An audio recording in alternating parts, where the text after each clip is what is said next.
रवि दाइले अस्ति 18 गते जनयात्रा घोषणा गरे, उता जात्रा चलिरहेछ, मलाई चाहिँ यात्रामा पठाइदिनु भयो उहाँले। 48 सालतिर काङ्ग्रेसको घरमा छोरी नदिने, कम्युनिस्टको छोरासँग अर्को चाहिँ बिहा नगर्ने, खेतमा चाहिँ पर्व नजाने, त्यतिसम्मको पानी बारबार थियो। आज हेर्नुहोस् त कहाँ गयो आदर्श, बिपी कोइरालाको आदर्श कहाँ गए? ती दर्शनहरू, सैद्धान्तिक झगडाहरू पञ्चायत कालका जस्ता सब पोलेर खाइसकेका छन्। आज सत्तामा टिक्नको लागि मात्रै काङ्ग्रेस र एमाले चाहिँ यसरी लोकतन्त्रमा कोही पनि नहुने एउटा दुर्लभ प्रहसन यिनीहरूले देखाइरहेका छन्। र मलाई लाग्छ 84 मा यिनीहरू हामीसँग डराएर काङ्ग्रेस र एमाले 83 र 82 सिट गरेर बाँडफाँड गरेर लड्न पनि बेर चाहिँ नमार्न सक्छन्।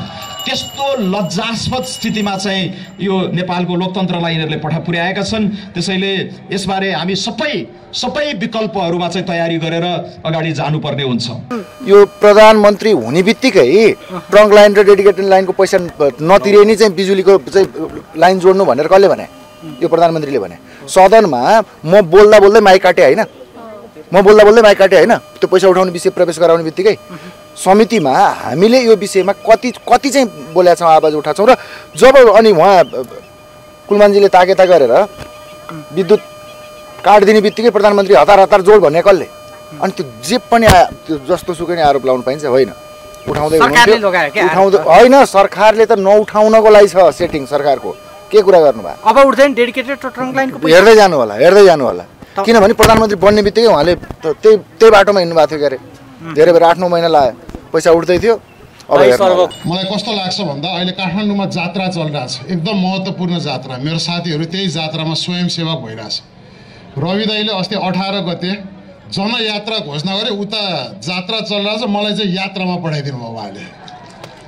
फेरि म आज ऱ्याटका साथीहरू, चितवन जिल्ला कमिटीका साथीहरू, भरतपुर महानगरपालिका साथीहरूलाई एकदम आभार पनि के व्यक्त गर्छु भन्दाखेरि पार्टीले अस्ति भर्खरै 18 गते घोषणा गरेको कार्यक्रमलाई आज यो गरिमामय तरिकाले सम्पन्न गर्नुभएकोमा यसमा योगदान दिनुहुने सबै साथीहरूलाई म एकदमै आभार पनि व्यक्त गर्छु।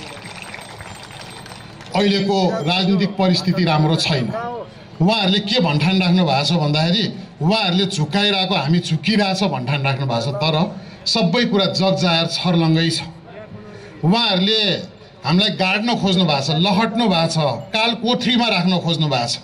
तर उहाँहरूले के बिर्सिनु भएको छ भन्दा फलाम पनि त तताएपछि पिटेपट्टि नै के बन्छ त भन्दा तलवार बन्छ भन्ने कुरा उहाँहरूले बिर्सिराख्नु भएको छ। उहाँहरूले त्यो काल कोठरीमा हामीलाई थुन्न खोज्दाखेरि कल्प वृक्षको बिउ बनेर हामी फैलाउँछौँ भन्ने कुरा उहाँहरूले बिर्सिराख्नु भएको छ र हामी फैलाउँछौँ पनि। अहिले राजनीतिक परिस्थिति मात्र होइन, आर्थिक स्थिति पनि राम्रो छैन। धन्न चितवनका देवदेवीहरू, देवभूमिका बासिन्दाहरू, मेहनती किसान पनि हुनुहुन्छ र देशलाई अन्न पनि दिइराख्नु भएको छ, खाना पनि दिइराख्नु भएको छ। तर अहिले देशको स्थिति हेर्नुभयो भने मुख्य सहरहरूमा अहिले पसलहरूमा व्यापार छैन। 2टा पसल हुने मान्छे आफ्नो भाडा तिर्न नसकेर पसल बन्द गर्ने अवस्थामा परेको छ। तर उहाँहरूको तामझाम चाहिँ रोकिएको छैन। अनि कसरी यो कुराहरू तपाईँको सान्दर्भिक हुनसक्छ भन्ने कुरा पनि म तपाईँलाई जानकारी गराउन चाहन्छु। अर्को ठुलो सङ्कट अहिले कुटनीतिक सङ्कटमा पनि हामी फँसिया छौँ। देशको अस्तित्व नै एउटा सङ्कटतिर गइरहेको पनि म पाउँछु। पहिला जे जसो नि नेपाल भन्ने देशलाई कुन सम्मानको साथ हेरिन्थ्यो र आज कसरी व्यवहार गरिरहेछ भन्ने कुरा हामी नेपाली सञ्चारबाट मात्र होइन, संसारका सञ्चारहरूबाट पनि देखिरहेका छौँ।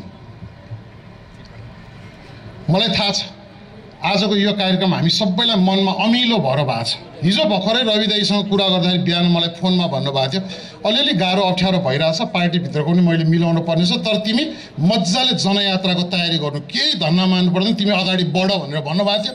साँझ गजुरीसम्म आइपुग्दाखेरि जुन खालको खबर सुन्यौँ त्यतिखेर मनै अमिलो भएको छ।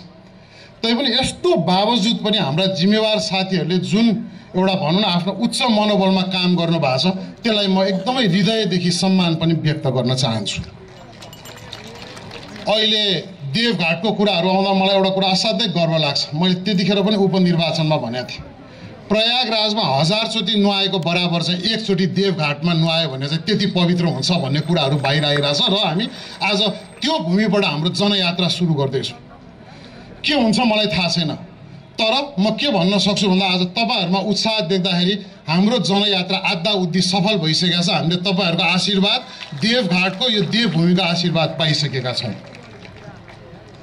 म यसो देख्छु कि उहाँहरू द्विदलीयकरणमा जान खोज्नु भएको छ अरे। ठुला दुईटा दल मात्र, तपाईँ हामी जस्तो मतलाई सम्मान छैन। सानो दल नयाँहरू केही गर्न खोजेको स्वतन्त्रहरूलाई उहाँहरूले प्रतिबन्ध लाउन खोज्दै हुनुहुन्छ।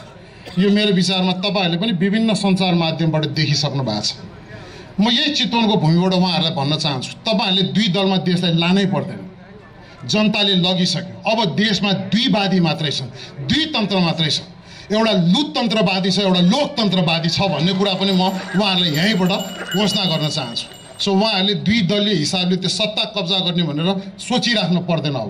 अब देशमा दुई धार मात्र बाँकी हुन्छ, एउटा लुटतन्त्र, एउटा लोकतन्त्रको। र त्यतिखेर समयले परीक्षा लिनेछ को लुटतन्त्रको कित्तामा उभिन्छन् र को लोकतन्त्रको कित्तामा उभिन्छन् भन्ने कुरा त्यो समयले देखाउनेछ। यति नै कुराहरू म हाम्रो उपसभापति डिपी अर्याल, स्वर्णिम दाईलाई पनि म आभार व्यक्त गर्न चाहन्छु। खास आज वक्ताहरू धेरै नगरौँ भनेर म आफैले नबोलौँ भनेको थिएँ, तर साथीहरूले संयोजकले केही कुरा राखिदिनु पर्छ भनेर स्वर्णिम दाईले पनि त्यो कुरा रिक्वेस्ट गर्नुभएकोले गर्दाखेरि मैले आफ्ना मनमा लागेका कुराहरू, अरू थुप्रै कुराहरू छ र यो जनयात्रा हामी जारी नै राख्नेछौँ।